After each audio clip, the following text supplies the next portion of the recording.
Maganda dito hapon or gabi.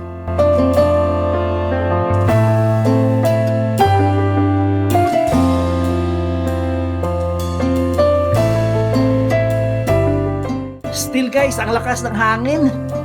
Hindi rin tayo makapalipat ng drone na naman. Lakas ng hangin.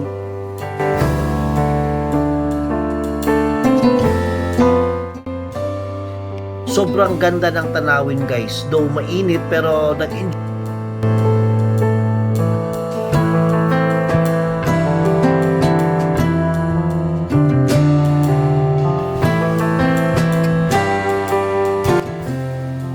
So guys, we arrived here in Twin Mountain View Resort. Galing kami ng Havens View Resort dito sa Balutakay. This is the last naming destination, the Twin Mountain Resort. At malapit na pala sa pinunta namin kanina. Malapit na siya guys sa Havens View Resort. Kaya pala sabi ng 5 minutes lang ang distansya. So kung straight doon, punta dito, ang lapit lang ay umikot pa doon.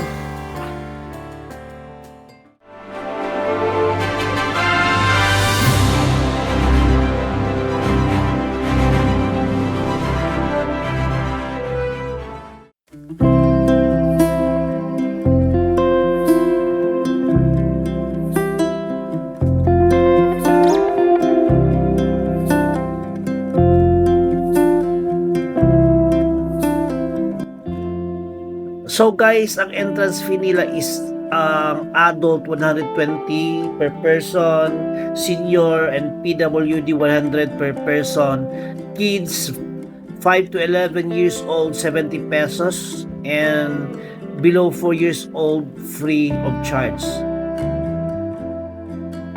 After paying our entrances ay dahan-dahan na rin kaming pumasok.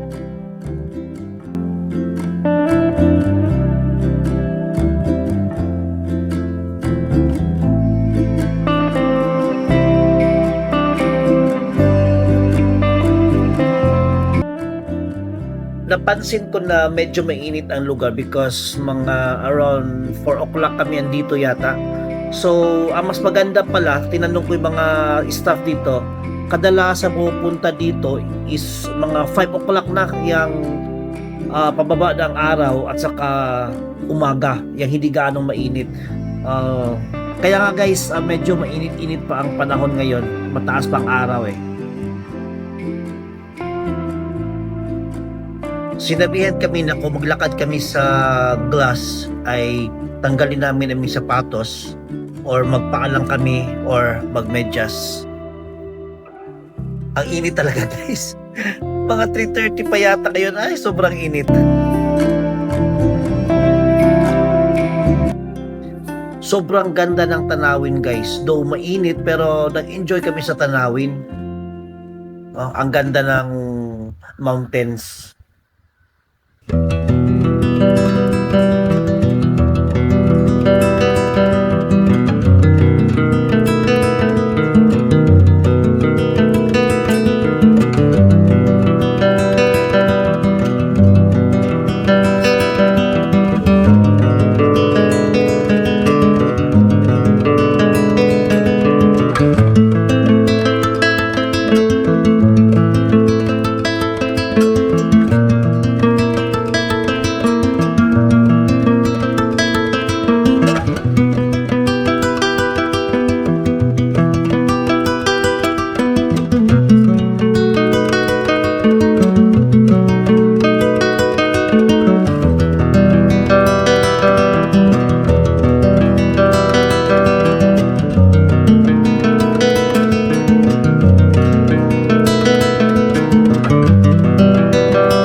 mga turista like us. Doon kaming galing guys. Nakakahingal din. Ang ganda ng paligid niya, oh. Bundok.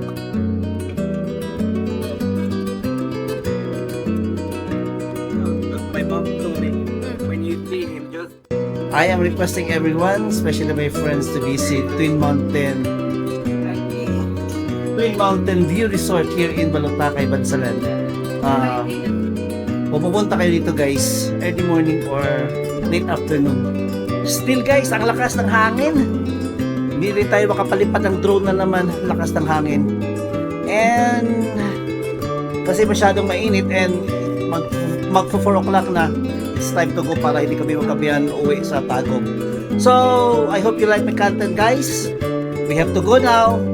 And goodbye, God bless you.